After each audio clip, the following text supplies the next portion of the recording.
5 مشاريع مصغرة مربحة لكل ماكثة في البيت أو بأي بنت حابة تبدأ مشروعها في بداية العام الجديد 2026. غادي نعطيكم طريقة التسويق واستراتيجية البيع، كل هذا تلقاوه في فيديو مفصل. تابعوا القناة وما تنساوش تعملوا لي جام ومشاركة لهذا الفيديو. إذا نبدأ بعد هذا الانترو.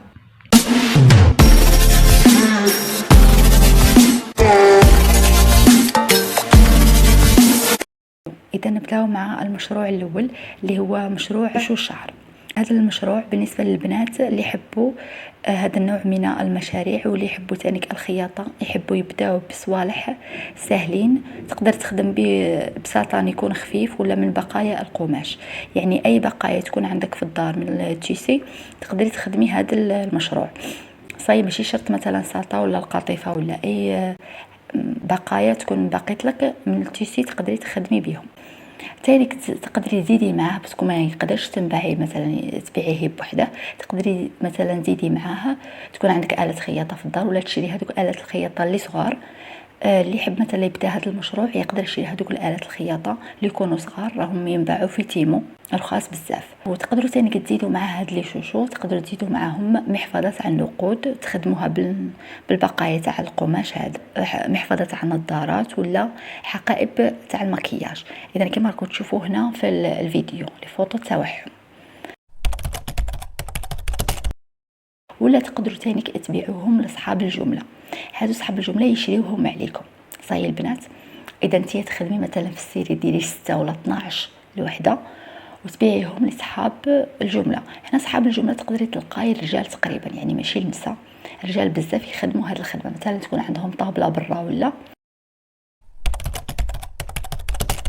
حلوا صفحه تاع الانستغرام وصفحه تاع التيك توك، هادو زوج مواقع اللي فيهم يتمشاو هاد المشاريع. وبداو تحطوا الفيديوهات تاعكم، مثلا فيديوهات تاع كيفاش تخدموا هاد لي شوشو، فيديوهات مثلا تاع الكواليس، مثلا كيفاش تحضري مثلا طلبيه الوحده، مثلا روتور جاك روتور مثلا مشكله مثلا مع زبونه وريها لهم تاني.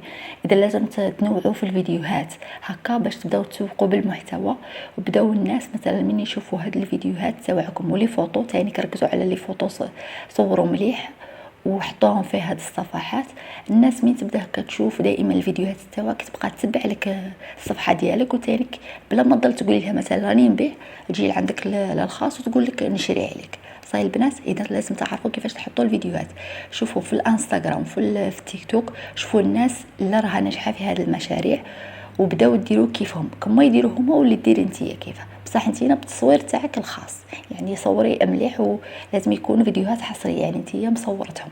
صاي ماشي مثلا تروحي تجيبي فيديوهات من تاعهم وتزيدي فيهم، لا هي تقدري تجيبي واحد الفيديوهات مثلا بانتيراست، تعرفوا هذا التطبيق فيه بزاف افكار، تقدروا مثلا تجيبوا افكار الفيديوهات وتاني تقدروا مثلا تجيبوا هكا فيديو لكن تزيدوا عليه، مثلا تكتبوا مثلا في ذاك الفيديو تكتبوا من الفوق مثلا تزيدوا مثلا كتبه، تزيدوا مثلا موسيقى لافوا تاعكم تهضروا. من الافضل تهضروا يعني في الاول بداو بالفيديوهات اللي تكون بالصوت تاعكم. صحيح هكذا صفحتكم تنشر وتولي معروفه وهكذا تبدا تجيكم مبيعات. ثاني تقدروا تبيعوهم لاصحاب الحوانيت لكن هنا بالجمله، يعني تخدموا لي سيري تكون فيهم 6 كما قلت لكم ولا 12 تاع لي شوشو وتبيعوهم ديريكتومون للحوانت هكذا ويعطيكم الفائده تاع الربح ديالكم. هادو هما الاستراتيجيات اللي وريته لكم تاع البيع لكل هذه المشاريع اللي راني نعطيها لكم في هذا الفيديو. عندكم المشروع الثاني اللي هو مشروع صناعه الحقائب الكريستال. شوف هذا المشروع تقدري تخدميه بزاف لي موديل، عندك الكريستال، عندك التوت، عندك اللؤلؤ، عندك هذوك لي بول ماجيك، عندك بزاف تاع لي موديل. شوفوا في البانتيراست وشوفوهم كيفاش راهم يخدموهم. ثاني هذا المشروع مربح بزاف وفي نفس الوقت بزاف بنات يحبوا هذا النوع من الحقائب وانا منهم نشريهم عادي. كيفاش تسوقوا لهم هذا المشروع تاعكم كما قلت لكم في الانستغرام والتيك توك. وثاني كيفاش تقدروا تستعلموا في اليوتيوب. روحوا دخلوا لليوتيوب كتبوا تعليم حقائب الكريستال ولا حقائب هادو تاع اللؤلؤ ولا يخرجوا لكم بزاف فيديوهات، واي فيديوهات تدخلوا له يعلموكم بالتفصيل، واي فيديو تدخلوا له يقول لك ما كانش اللي شرح لكم كما انا راني شارحه في الفيديو، وهي تلقاي بزاف فيديوهات شارحين بنفس الطريقه. يعني كل وحده تقول لك بلي انا راني شارحتكم بزاف. المهم تلقاو بزاف فيديوهات عليهم. من تما تعلموا في الاول الحاجه الاولى، شوف تعلموا. ثاني حاجه تعلموا كيفاش تصوروا. ثالث حاجه تعلموا كيفاش ديروا المونتاج تاع الفيديو.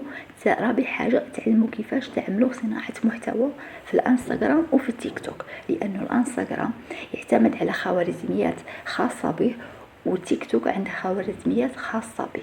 ثالث مشروع هو المشروع لي بلاطو ميموار. تاني هادو ساهلين في الخدمه، واصلا راه جاي رمضان ينباعوا بزاف. تحطوا فيهم مثلا الحلويات، ولا يديروا فيهم لي سيرفيس مثلا تاع تاي، ولا يقدموا هكذا في السهرات تاع رمضان، ولا تاني كيديروا فيه المكياج تاع العرايس. تانيك كاين مش كاين تانيك موديل واحد اخر اللي هو لي بلاطو تاع الخطوبه. مثلا تكتبي فيه كيما راكم تشوفوا هنا في لي فوتو، تكتبوا فيهم الاسماء تاع العريسين. هذا البلاطو تاع الخطوبه عن طريق الكوموند. يعني كيما قلت لكم ديروا محتوى في الانستغرام والتيك توك، وديروا فيديوهات ووري لهم بلي راكم تخدموا هذه الخدمه. من يجيك كوموند هكا ترفدي الاسم تاع العريسين واليوم الخطوبتين كيكتبوه، والخواتم. يعني نهار اللي يجيو مثلا يلبسوا لها الخواتم يديروا هذا البلاطو تاع الخطوبه. اذا نروحوا نشوفوا للمشروع الرابع. المشروع الرابع هو مشروع تاع الاكسسوارات. انا ننصحكم تبداو بالاكسسوارات تاع الجوهر. هادو اللي راكم تشوفوا فيهم اللي ينباعوا كطقم احسن من هذوك الاكسسوارات اللي مثلا تاع اكسسوارات حاجه عاديين. استعملوا هادو اللي يكونوا مثلا تاع طقم. يعني تخدموا طقم مثلا فيه سلسله، فيه مناقش، فيه خاتم، فيه برازلي. فهمتوني؟ نروح نشوفوا المشروع الخامس هو الاخير اللي هو مشروع الكونكريت. عباره عن فن اللي عندها مثلا شغف في الفن ولا يحبوا يخدموا صوالح هكا بيديهم. ينخدم هذا بالجبس والاسمنت. تقدري تخدمي مثلا كيما هاد الاطباق، تقدري تخدمي يعني كيما راكم تشوفوا هذا لي صور لازم تخدموا طقم. يعني باش ينباعوا لكم لازم تخدموا كي اطقم. يعني كيما راكم تشوفوا في لي فوتو، نخليكم في لي فوتو هي راها تعبر عن نفسها. اذا هادو هما كانوا 5 مشاريع. شوفوا البنات هاد المشاريع والله المربحين. اختاري مشروع اللي يناسبك انتيا كشغفك باش ما تكرهيش منه. وثاني حاجه اللي ننصحكم فيها انكم لازم تصبروا. الا كنتم حابين تدخلوا دراهم لازم تصبروا. وكما قلت لكم صناعه المحتوى تساعدكم بزاف في النجاح هذا المشروع ديالكم. اذا لا عجبكم هذا الفيديو اعملوا لي لايك وكومنتير، وكتبوا لي مثلا افكار تاع فيديوهات تحبوا نعملها لكم، ولا طرق التسويق تاع هذا المنتوجات. كتبوا لي ثاني في التعليقات ندير لكم عليهم فيديوهات. ما تنساوش الاشتراك في هذا القناه.